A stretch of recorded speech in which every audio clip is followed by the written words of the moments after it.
우리가 사순절을 맞이하여서 예수의 도라는 큰 주제를 가지고 주님의 길들을 이제 따라 걷고 있습니다. 지난 열흘간 우리는 성육신의 길 하루하루 같이 묵상하였고, 이제 오늘부터 또 열흘 동안 공생의 길을 함께 나누게 됩니다.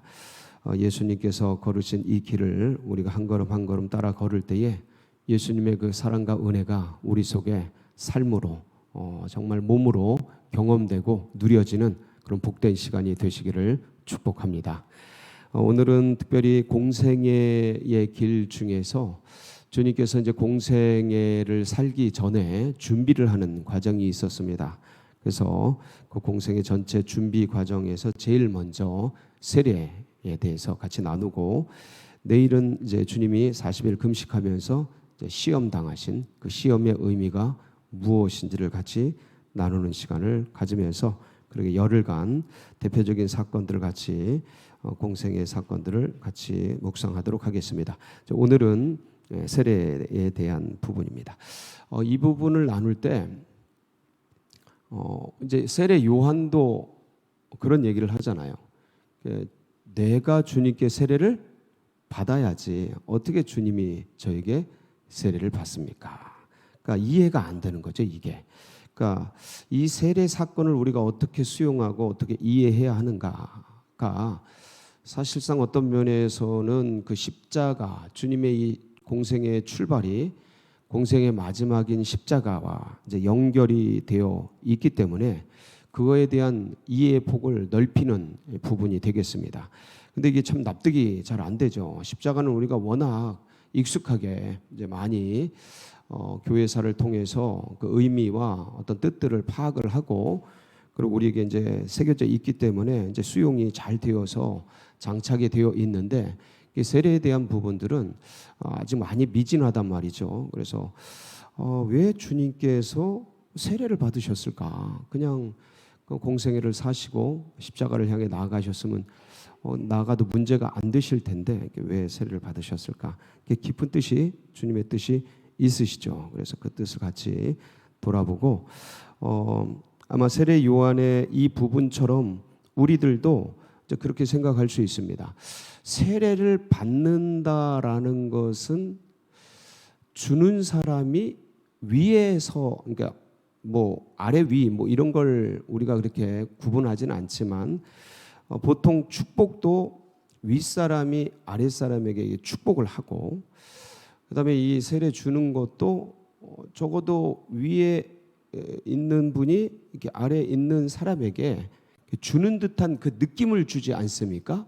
그러니까 그 과정 속에서 예수님이 세례를 베푸셔야지 어떻게 세례를 받으시지? 여기서 나온 것 중에 하나가 이러한 오해 때문에, 그러니까 이러한 것에 대한 의식이 흘러가서 오해를 자아낸 것 중에 하나가 뭐냐면, 예수님은 누구의 제자구나, 세례 요한의 제자구나 하는 얘기까지 이제 이 당시에 퍼지게 되었습니다.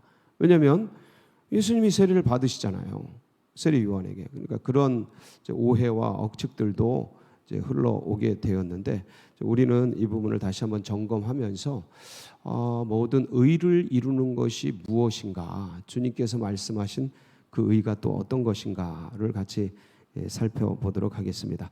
자, 13절에 보면 이렇게 기록이 되어 있죠. 이때 예수께서 갈릴리로부터 요단강에 이르러 요한에게 세례를 받으려 하시니, 세례를 받으러 나오셨습니다. 여러분, 세례는 어떤 거죠? 세례는 누가 시작을 했죠? 성경에서 보면 신약 시대에 세례 요한이 이제 시작을 하게 됩니다. 그런데 이 세례의 의미가 있습니다. 세례의 의미는 누가복음 3장 3절에 보면 이렇게 기록이 되어 있습니다. 같이 한번 보실까요? 누가복음 3장 3절 시작. 요한이 요단강 부근 각처에 와서 죄사함을 받게 하는 회개의 세례를 전파하니. 그러니까 저게 이제 물 세례인데, 저 세례의 본질적 의미는 뭐라고요? 죄사함이에요. 죄사함이라고 그래요. 그러면 저 세례를 받는다라는 것은 뭐가 있는 사람이 받는 거겠어요? 죄가 있는 사람이 받는 거죠. 근데 주님은 우리가 이 성육신의 길에서 살펴봤지만 죄가 없으신 분이라는 거죠. 근데 죄가 없으신 분이 죄를 용서받는 세례를 받는다. 이해가 안 되지 않습니까? 근데 이 세례의 의미가 사실은 이제 역사 속에서 굉장히 많았습니다. 의미들이 여러 차례가 있었어요. 근데 그것을 이제 신약의 예수님의 제자들 그리고 신약의 신학학자들이 그 세례가 어떤 의미인지를 파악해 둔 게 있는데 그게 고린도전서 10장 1절 2절에 보면 이 홍해 사건을 세례에 얘기를 합니다. 사도 바울이 한번 보시겠습니다. 시작. 형제들아 나는 너희가 알지 못하기를 원하지 아니하노니 우리 조상들이 다 구름 아래에 있고 바다 가운데로 지나며 모세에게 속하여 다 구름과 바다에서 세례를 받고. 자, 저게 어떤 사건을 지금 사도 바울이 말하고 있는 거냐면 홍해 도화 사건을 얘기하고 있는 겁니다. 그래서 그 홍해 바다라는 저 홍해를 얘기하는데 저 바다를 건너는 걸 뭐라고 표현한 거예요? 세례를 받고 이렇게 표현한 거예요. 그러니까 이건 어떤 세례냐면 430년간 애굽에서 노예로서 취급을 받으며 살았던 이스라엘 백성들, 하나님께서 한마디로 출애굽을 통해 한 민족을 출산한 거거든요.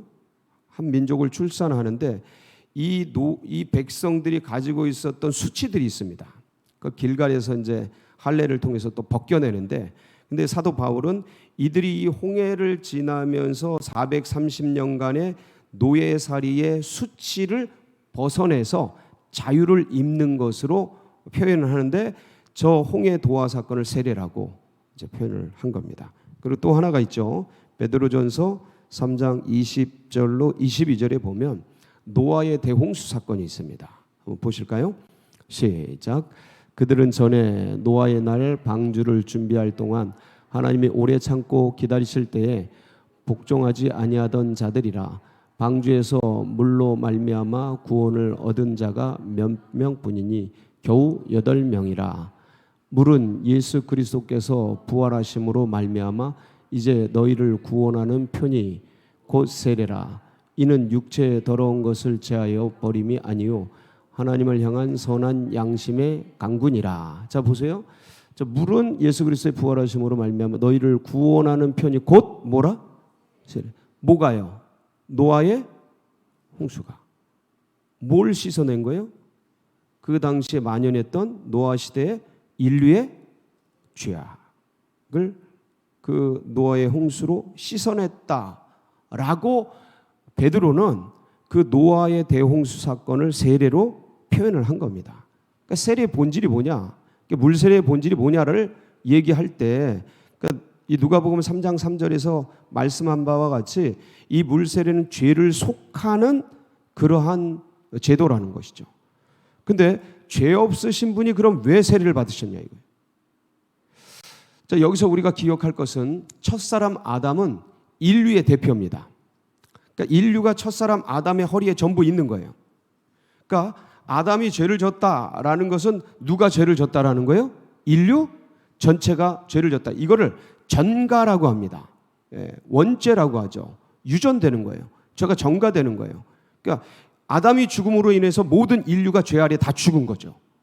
첫사람이니까. 그 대표성이에요. 자, 그럼 둘째 아담 예수는 누구의 대표시냐면 죄인의 대표예요. 다시 한번. 그러니까 첫사람 아담은 죄와 상관없이 전 인류의 대표는 거예요. 근데 이 전 인류의 대표인 아담이 죄를 범함으로 타락하여 사망 가운데 던져진 거죠. 그러니까 인류가 그렇게 된 거죠. 자, 그럼 둘째 아담, 마지막 아담인 예수 그리스도는 누구의 대표시냐면 죄인들의 대표인 거예요. 그러니까 죄인들의 대표로서 이 사역을 공생의 시작을 알리면서 이 물세례를 받으시는 장면 앞에서 우리는 뭘 봐야 되냐면 죄 없으신 분이 누구를 대표한다고요? 죄인을 대표하는 거예요. 그 표로서 이걸 받으시는 거예요. 그러니까 주님은 죄 없으신 분인데 처음에 오셔서 난지 8일 만에 할례를 받으셨어요. 그리고 40일째 되는 날 정결 예식을 다 하고, 이게 전부 부정한 사람들이 하는 거거든요. 정결 예식은. 그러니까 인류의 인간이 죄인이 할 수 있는 모든 행위를 다 체험하신 거예요. 그러면서 이 세례조차도 받으시는데, 그래서 이 세례를 받으심으로 인해서 주님께서 고백해야 될 죄가 있어서 이 세례를 받으시는 것이 아니라 성취해야 될 하나님의 의가 있어서 이 세례를 받으시게 되는 거였습니다. 그래서 이 구속의 의를 이루려는 하나님의 뜻에 기꺼이 순종하려는 그 주님의 모습을 우리는 이 모습을 통해 보게 되는 것이죠. 그래서 이건 요한은 도대체 이게 이제 이해가 안 되는 거예요. 그래서 14절에 보면 요한이 말려 뭐해요? 요한이 말립니다. 왜 그러시냐고. 이러시면 안 된다고. 근데 내가 당신에게 세례를 받아야 할 터인데 당신이 내게로 오시나이까. 이때 이제 15절에 주님께서 하나님의 뜻을 얘기하시죠. 하나님의 뜻. 사람들은 모를 그때에 하나님의 뜻을 품고 그 길을 걸어가신 거예요. 뭐라고 하셔요? 예수께서 대답하여 이르시되 이제 허락하라. 우리가 이와 같이 하여 모든 의를 이루는 것이 합당하니라. 여러분, 모든 의가 뭡니까? 하나님의 뜻이죠. 의가 뭡니까? 옳음이죠. 옳음은 어떤 걸 의미해요? 하나님의 뜻에 맞는 것을 의미해요. 그러니까 하나님의 의도를 이루는 것을 말해요. 그러니까 기독교의 의는 어떤 선한 일, 착한 일, 위대한 일 이런 게 아니고 하나님의 뜻에 맞는가, 하나님의 의도인가 이거예요. 그러니까 그것을 이루어 드리는 것이 합당하다라고 예수님이 말씀하시는데, 그렇다면 이제 이 예수 그리스도를 이 땅에 보내셔서 하나님의 의를 이루려는 주님의 의도가 무엇인가를 우리가 이제 파악을 해봐야 하겠습니다. 여러분, 이 세례 사건은요 어떻게 봤냐면 죄인들이 세례 요한에게 나가서 요단강에서 물속으로 푹 담겨집니다. 푹 담겨지고 그리고 이제 일어나요. 이 담겨질 때 이게 뭐냐면 옛 자, 죄인 된 자는 물속에 어떻게 되고요? 죽고 이 소리예요. 씻어지고 이 소리예요. 그러니까 씻는 건데 죽고, 옛 자는 죽고 다시 이제 일으키죠. 물속에서 일으킵니다. 그래서 새롭게 살아난다라는 의미를 담고 있습니다. 이게 부활이죠. 이게 십자가와 부활이에요. 그러니까 예수 그리스도께서 받으실 미래의 이제 마지막 공생의 마지막에 이루어질 사건을 이 주님이 세례를 받으심으로 함축하고 있는 거예요. 그러니까 태초에 하나님이 천지를 창조하시니라라고 할 때 태초에 시간의 처음에 시간의 창조주께서 시간을 시작하시면서 뭐를 담고 있는 거예요? 시간의 마지막을. 그러니까 이게 설계자라고 하는 거예요. 하나님의 위대하신 인류 구원의 놀라운 역사를 펼치시면서 태초에 시간의 처음에 종말을 가지고 계신 분이에요. 그러니까 나는 알파요? 이게 그 말이에요. 나는 시작이요? 끝이라는 거예요. 그러니까 이게 주님의 놀라운, 그러니까 시작하시면서 끝을 보고 계시고 처음 하시면서 마지막을 전부 알고 계신 주님의 의도가 공생애를 시작하면서 지금 뭘 생각하시는 거예요? 세례를 받으시면서 죄 없으신 분이 세례를 받고 일으켜짐을 받으시는 이 사건이 십자가와 뭘 의미하는 거예요? 부활을 의미하는 거죠. 여러분, 이 세례는 기본적으로 죄를 속하고 죄를 사하는 예식이라고 했습니다. 근데 이 세례 이전에, 물세례 이전에 그 당시에도, 세례 요한이 물세례를 행하는 그 당시에도 유대 백성들에게 행해지던 죄를 속하는 제사가 있었어요. 그게 뭐죠? 피제사입니다. 피제사예요. 물세례가 아니고 피제사예요. 피제사는 기본적으로 구약의 전통과 그 당시에 행해지고 있었는데, 그러니까 죄를 속하는 제사의 형태가 피제사였단 말이에요. 그거를 세례 요한은 물 세례로 그대로 가져온 거거든요. 주님은 그걸 받으신 거예요. 그러니까 이 피제사가 어떻게 드려지냐면, 피제사를 통해 죄를 속할 때 이 짐승을, 죄를 지은 사람이 짐승을 제사장 앞에 가지고 옵니다. 제단 앞에 가지고 와요. 그리고 이 가지고 온 제사를 지내는 이 사람이 본인이 짐승에게 자기 죄를 전가시켜요. 안수를 해서. 그러니까 두 가지 의미가 있는데, 하나는 나 대신 이 제물이 나를 대신한다라는 의미가 있고요. 이게 첫 번째 의미고요. 두 번째 의미는 내 죄를 이 제물에게 전가한다라는 의미가 있어요. 그래서 이 짐승을 그 앞에서 목을 따서 잡습니다. 이렇게 해서 이 죄가 속해지는 거예요. 이 과정을 통해. 그래서 죄 없는 이 짐승이 내 죄 때문에 죽어가는구나. 거기서 회개가 일어나고 이제 용서가 되어지는데, 씻어지는데, 지금 예수께서 우리 죄를 짊어지시고 십자가를 지신다는 그 의미, 그게 이 십자가를 통해 드러나는데, 이게 어디에, 물 세례 속에서는 어디에 있냐면 세례를 받으시고 어디로 들어가시는 거예요? 주님이 물 속으로 들어가는 거죠. 예. 여기 십자가예요. 여기 십자가. 그래서 죄 없으신 그분이 죄를 지고 물 속으로 들어가는 거예요. 그러니까 이 피제사 속에 속죄 제물, 그다음에 대속제물, 화목제물, 이게 드려질 때 거기 보면 레위기 1장 4절에 보면 번제를 드리는 장면이 나옵니다. 여기 자세히 보면 한번 보실까요? 그는 번제물의 머리에 안수할지니, 뭐 할지니요? 예, 그는이 누구냐면 죄를 지은 사람, 제주예요. 제사를 드리는 사람이 그는 번제물의 머리에 안수할지니, 그래서 안수를 하는 거예요. 그리고 3장 1절 2절에 보면 이게 이제 번제인데, 지금 1장은 3장 1절 2절에 보면 화목제물 드리는 방법이 나와요. 거기 보면 사람이 만일 화목제의 제물을 예물로 드리되 소로 드리려면 수컷이나 암컷이나 흠없는 것으로 여호와 앞에 드릴지니 그 예물의 머리에 안수하고, 이 화목제물조차도 이 사람이, 제주가 그 머리에 안수하는 거예요. 그리고 이제 속죄제가 4장에 나와 있는데, 4장 4절에 보면 이제 속죄제를 드릴 때의 모습입니다. 한번 보실까요? 그 송아지를 회막문 여호와 앞으로 끌어다가 그 송아지의 머리에 뭐 하고요? 안수하는 거예요. 그러니까 죄를 지은 제주가, 제물을 드리는 자가 와서 이 제물에 안수하는 거예요. 그리고 자기 죄를 뒤집어 쓰이는 거죠. 정가시키는 거죠. 그리고 그걸 잡아요. 죽입니다. 눈앞에서. 그래서 이제 피가 속해지는데, 그러니까 우리 인류의 둘째 아담 대신 죄 없으신 예수께서 누구의 죄를 짊어지시는 거예요? 인류의 죄를 짊어지시고 어디로 들어가시는 거예요? 물속으로 들어가는 거예요. 이게 죽는 것이죠. 그래서 요한복음 1장 29절에 보면 이게 이제 요한복음에 주님께서 세례를 받으러 세례 요한에게 나아가는 장면이에요. 요 장면. 그때 세례 요한이 예수님을 보시고 표현한 말씀이 이겁니다. 같이 한번 보실까요? 요한복음 1장 29절. 제가 안 올렸나? 제가 읽어드릴게요. 예, 요한복음 1장 29절.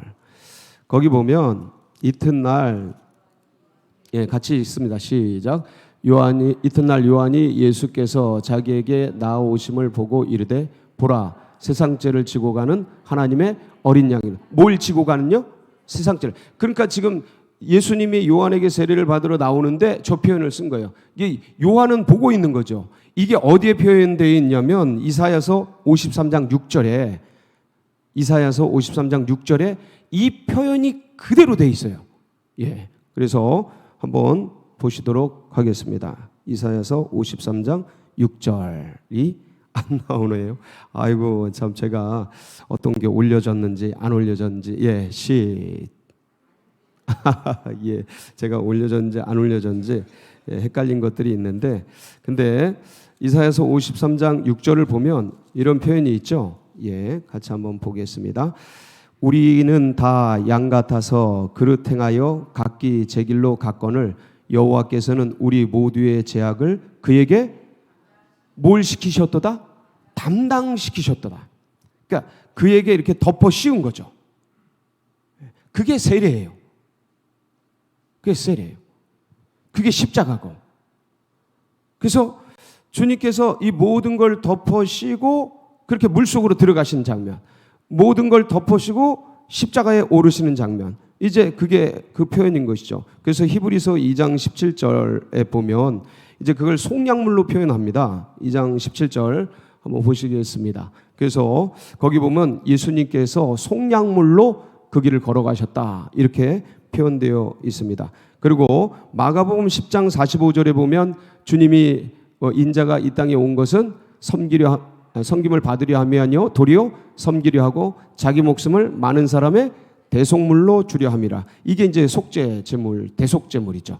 그래서 이렇게 하여서 주님께서 이 세례를 통해서 십자가에서 벌어질 일, 그리고 부활하신 놀라운 일들을 세례의 모습 속에서 인류를 대표해서 받으신 거예요. 이 일들을 이루신 거죠. 그러니까 주님께서 이 사건을 공생애를 시작하시기 전에 이 모든 것을 받아서 가신 거예요. 그러니까 담당하고 죄를 담당하고 그리고 그 길을 걸어가면서 마지막 세례 받으셨던 그 모습이 인류 속에서 표현된 게 십자가와 부활의 모습이었던 것입니다.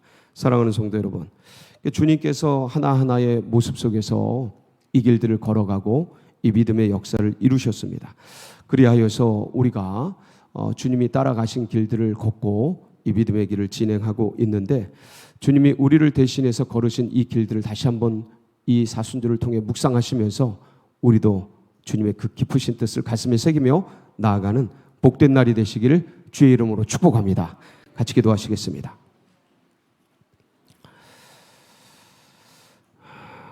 참 하나하나의 뜻을 살펴보면서 하나님의 우리 주님의 걸으신 길들을 따라 걷는 게 크신 은혜입니다. 참 감사드리면서 우리 연약한 환우들, 또 고난당하던 우리 교우들 기억하시고, 그리고 우리 보배팀 정말 하나님의 보배로운 귀한 셀 팀이 될 수 있도록 연합하여 상합하여 아름다운 역사를 이루도록 위해서 기도해 주시고, 우리 서울제일교회 나가는 앞길과 여러분의 각자의 기도 좀 붙들고 우리 주여 부르짖고 기도하며 나갑니다. 부르짖습니다.